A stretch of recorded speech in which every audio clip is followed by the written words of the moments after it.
Okay, this is going to be a long one, but I think it's worth it. I'm in the process of finishing my book, Passions to Profits.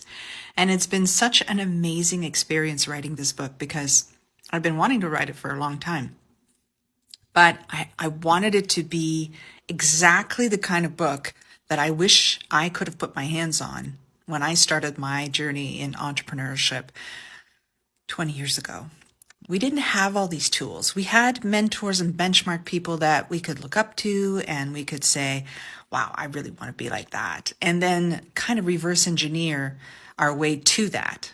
But we didn't have, real tools and strategies and tips. And it was really difficult to figure all that out. So I spent a lot of money and a lot of time on books and courses and webinars and attending different shows and like absorbing as much as I could, but it was a lot of time and it was very confusing because certain people said certain things and then 5 minutes later you'd read something that was completely the opposite of what you had just heard.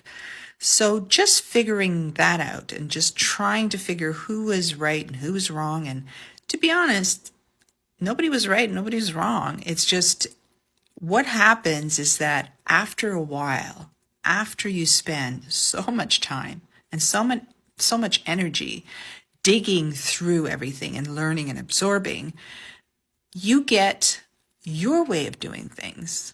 And then you want to teach your way of doing things to other people, right? Because you think that, oh gosh, I figured it out. I made it more simple. Maybe, this will resonate with someone somewhere out there. So that's kind of where I'm at, and what I've been doing with my book is that I've been writing a little bit of it and then taking a step back and then coming back, taking a step back, going back to it, writing a little more. And I wanted to have a very simplistic way of approaching this. And I know that everyone out there is saying, has been saying, and has said so many times, find your niche and then find the product and then find your people. But I have found in my experience, in my life, I'm not saying that this, the way that they're looking at it is wrong at all. I'm just saying that for me, I've always been successful in my businesses because I've listened to the people around me. So, for example, I'd be on vacation and I love business. I love business. I love it. I'm very passionate about monetizing ideas and things like that and passions and skills. And it's something that I'm passionate about, as you can see. But I would be on vacation and I'd be sitting, sunbathing next to someone. And all of a sudden they would say, oh, hi. And they'd, drum up a conversation and they would start telling me their lives and blah, blah, blah. And all of a sudden, I would be like all over oh, well, you should do this and you should do that. Have you thought of monetizing this? Have you thought of starting this? Have you started? It was just something that was natural to me. And a lot of the times, and a lot of the products and services that I developed over time was by listening to people's conversations to me saying, I'm struggling with this. I have a challenge with that. And then I develop a service or a product or an offer that was around that. And I put it out there and people would gravitate and resonate. And it would always work because I was basically serving a persona. I was starting with the persona. I was starting with the problematic and the challenge. And I've done this for the last 20 some years without even like an afterthought, without thinking it was some sort of method or approach to business. I really didn't think it that way. It was something I did naturally. So when I started writing the book, I thought, well, how could I teach people to do this and be successful at it? Because it was a whole shift in the mindset, because it was start with the people first, then develop something for them, and then deliver that to them. So it wasn't find the niche, find the product, find the people. It was a completely reverse kind of way of doing things. So I decided to sort of develop this methodology that I've now been using with other clients and coaching clients. And, I call it the 3D method. It's pretty simple, right? It's discover, develop, deliver. So in the discovery stage, you discover it's a self-awareness. So it's a self-discovery journey of who you are, what you like, what you're passionate about, what's your experience, your knowledge, your expertise, your skill sets, all of that. We unpacked that and we document it. That's number one. And then number two is, who do you actually have around you that you really enjoy spending time with? Is there a group of people that you naturally gravitate towards, right?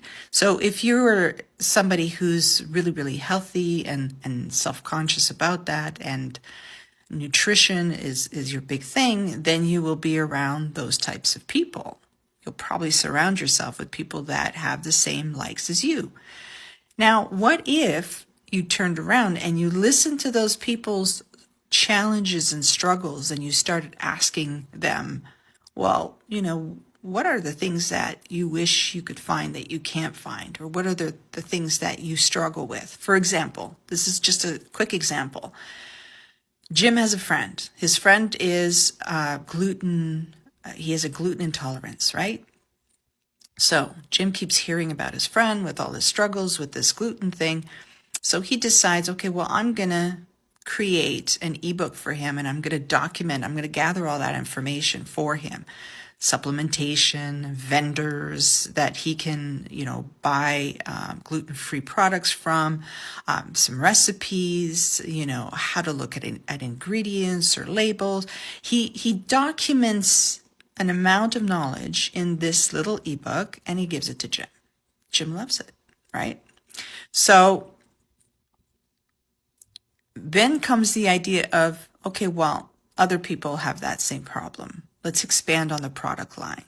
Why don't we do a monthly membership where I can deliver monthly things on that specific topic? A cookbook, some different vendors that I keep adding to sort of a vendor directory where there's a link directly. So you become a one-stop shop for all those gluten-free people out there that have that problematic, and you, under your little roof, have all the things that they need, right? So it's a very different approach to things. Instead of going ahead and saying, okay, well, I'm going to do this and I'm going to build this product and then I'm going to go find the people for the product. So when you start thinking that way and you start knowing yourself, knowing what you're good at, knowing the people around you, listening to their complaints and doing some research, that's the part of the self-discovery, right? The part of the discovery. The second part is, okay, now we develop those products. So it could be drop shipping. It could be a product that you actually want to initiate and build a physical product and find a manufacturer to manufacture the prototype and do all that stuff. Or it could be a digital product. It could be a service, an offer, a coaching, whatever it is, right? So that's the second part, which is kind of an easy part. And then the third part is the delivery. So what are the channels of distribution that you're going to use to deliver that product? Is it going to social media? Is it going to be your website? Is it going to be email marketing? Is it going to be content strategy? It can be 1,000,001 ways. But that, to me, is a good sequencing of a good roadmap to a good start to a good business. So if that's something that's interesting to you, I'm finishing the book. I'm launching it in July. I'm going to be launching it on my site as well to all my members. And then I'll be creating a course that will go with that. And if it's something that's interesting to you or you want to know more about it, just follow me, DM me, and let's talk. Until then, just give me a follow and keep listening, keep watching. It's coming.